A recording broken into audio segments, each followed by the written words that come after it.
So this is the one interview I have been looking forward to for a very long time.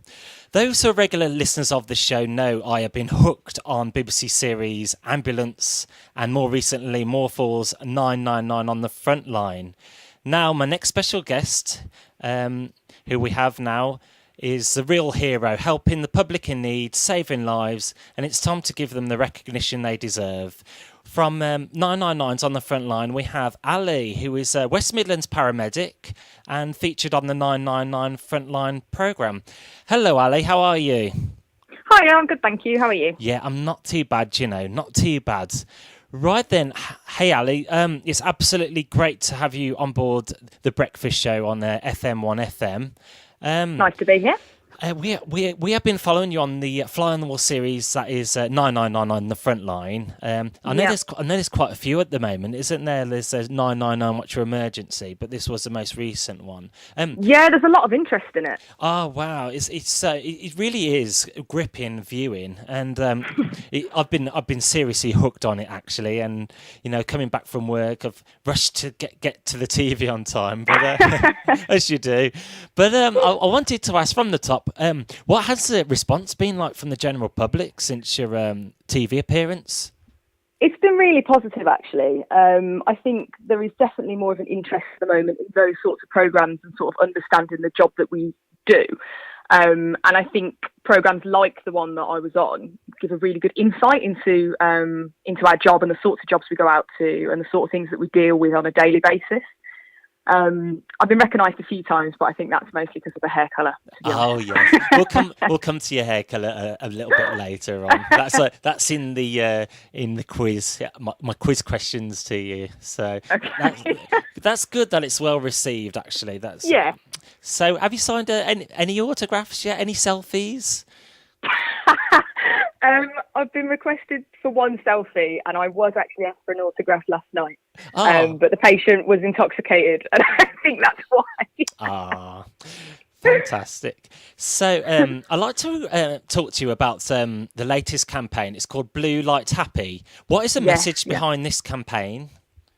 Well, it was originally started by Rob, who was my crewmate on the show, obviously. I think because there'd been a lot of press about the fact that someone has left a note on the front of the ambulance saying something along the lines of, I know you might be saving lives, but don't block my driveway, sort of thing. Obviously, that sort of blew up. A lot of people knew about it. And I think Rob just wanted to share positive experiences as well, because quite often we don't really get to hear those positive experiences, because once we've dropped someone off at hospital, we then go on to the next case, so we don't know what happens to the patient. We don't know, if they get better and all that sort of stuff. So there's been a really positive reaction to it. A lot of people have been sharing positive stories about the ambulance service, and it's really nice, really, really nice to see. That's great to know.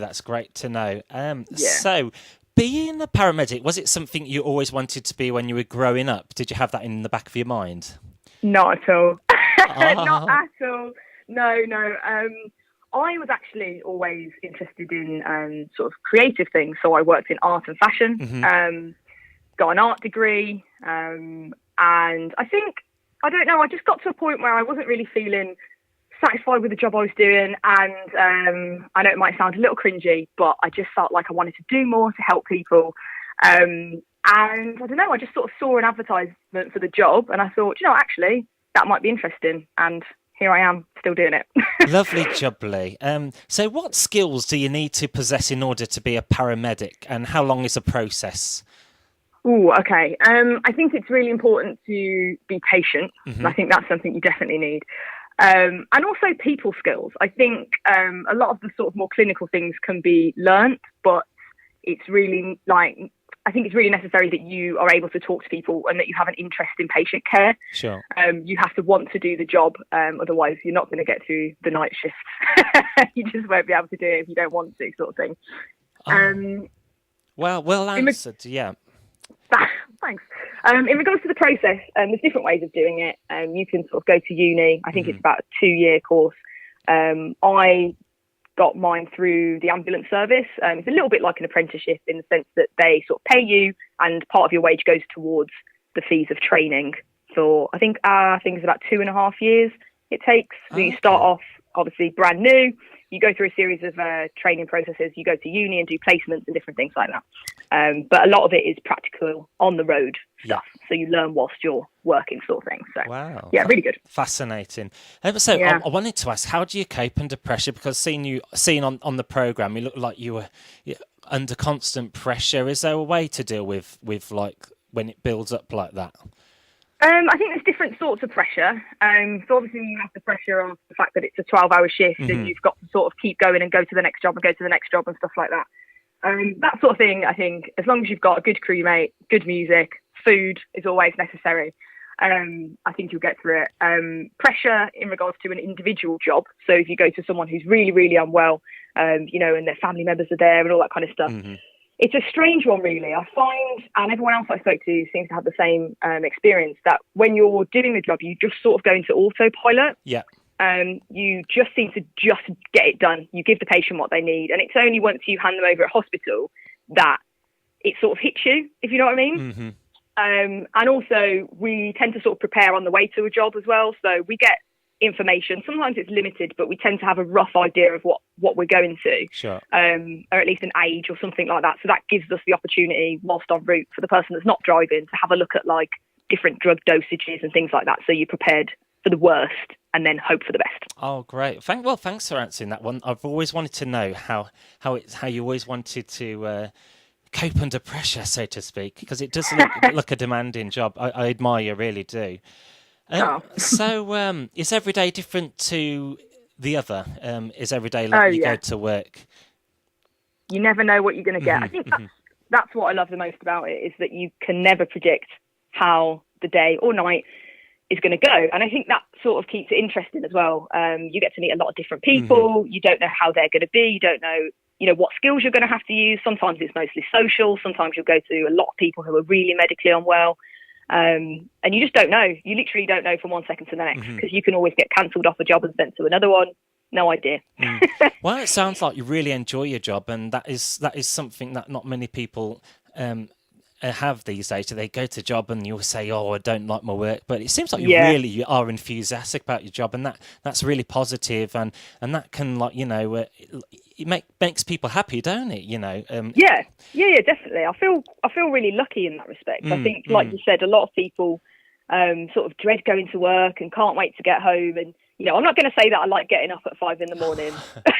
because I don't, but I'm in a fortunate position that I like my job, and generally, for the most part, I do really enjoy it. So, yeah. Oh, well, that's, as I say, I really do admire you and your colleagues. How it's. And going on to my next, you are welcome. Going on to the next question. What has been the one call-out emergency you won't forget in a hurry? There's been quite a few episodes on the series where there's been quite memorable incidents. Which one stands out for you on there? Oh gosh, I would have to say there is. There's one where someone tries to go to the toilet on the back of the ambulance. Oh no. That was memorable, I've got to say. That was memorable for the wrong reasons, obviously. Yeah. You just don't do that, do you? Well, I could not believe it. But like we say, every day's different. It's always surprising. Wow. And also our last episode, me and Rob went to see a little boy called Jackson. Oh, bless you. Who was just the sweetest little boy, and I made him some little glove animals, and he was really cute. So I was really looking forward to seeing that episode as well. So I've got my next question. I've wanted to ask this one as well. With more drivers being on Britain's roads than ever before, how do you negotiate the traffic when attending an emergency? I've got to say, with difficulty, it is hard, and especially working in Birmingham, there's a lot of traffic most of the time. It's just one of those things, most people will try and help as much as they possibly can. Sometimes it doesn't always go completely perfectly. Cars end up in odd positions and things, and then we can't get past. But most of the time, people do try and pull over and try and help us. So we just have to be patient, really, and just do our best. So patience is key on that one. Oh, yeah. Right. So Christmas time is slowly approaching, and I'm sure this is one of your busiest times of the year. Yes, it is. Yeah. What can the general public do to maybe make your job less demanding? I think, as always, not just at Christmas, but I guess especially at this time because it is busier, just be really open to alternative pathways. You know, if you actually need to go to hospital, or whether it could be sorted by a GP, whether you could go to a walk-in centre, and also whether you're able to make your own way to hospital, depending on the condition, obviously. You know, if someone feels like they might have a fracture or a sprain in their arm and they want to get an X-ray, they don't necessarily need an ambulance unless it's for pain relief. You know, they might be able to get in a taxi and things like that. And that just frees us up to go to, you know, a higher category of job if necessary. Okay, that's fair, very fair enough. So, what is your ambulance anthem? You say in on your shifts, the music does help you get through your night shift or day shift. What is your ambulance anthem you listen to get you in the mood? Ambulance anthem. Do you know, it changes every day. I quite like listening to Walking on Sunshine because it's quite upbeat, and happy. Yeah. So if I'm feeling a little bit tired, especially on a night shift, and we're on the way to a job, and I think, right, I need to wake myself up now, that's what I put on. And by the time I'm there, I'm ready to go. Good choice. We played that on this on the other week's show, actually. Oh, really? Real good feel, good tune, good choice. Yeah, I love it. And it's 80s as well. Can't go wrong with a bit of 80s. So a bit of fun of this question. You mentioned your hair earlier on the TV show 999. Not only are you remembered for doing a professional job in helping the general public, but you're also remembered for changing your hair colour. Which hair colour is your favourite? Oh, God. Do you know, I'm finding it hard to pick. It's pink at the moment, which it was sort of a pinky colour, I guess, at points on the show. But I think on the show, probably red. Red was my favourite, definitely. Oh, wow. Nice. And what do you like to do in your spare time? I hear you're quite musical. Is that true? Oh, a little bit. Yeah, I play the piano. Like to have a bit of a sing-along with some of my mates sometimes, playing guitar and stuff. A little bit of a jam then. You like a little bit of a jam. Good stuff. Yeah. And so this is our last question of the interview. What would be your wish for 2018? For the job or in life? Bit of both, really. Bit of both. For the job, I guess just to carry on as I am. You know, I get the opportunity to work with some really incredible people and meet some really incredible people as well. And I think people always find it quite strange to hear that I laugh so much at work. When you tell them what you do and you say, I spend all day, 12 hours laughing, they think, why are you laughing? It's such a serious job. But actually, I have so much fun at work and I get to meet some amazing people and I have a laugh with the patients as well, obviously, if they're in a position where they sort of can be having a laugh. And I'd like to carry on with that, really, because, I do enjoy it. Wow, that's really reassuring and fantastic. And I can tell by your energy and your enthusiasm, you really enjoy it. And and the best of luck to you as well. And thank you. Again, to you and your colleagues, you get with everything happening in the papers, you get my full admiration for the services you do helping people. No, thank you. So that was it. That was a little insight into a day in a paramedic. That was lovely Ally there, who featured on 999's On the Front Line. Thanks, Ally. Thank you.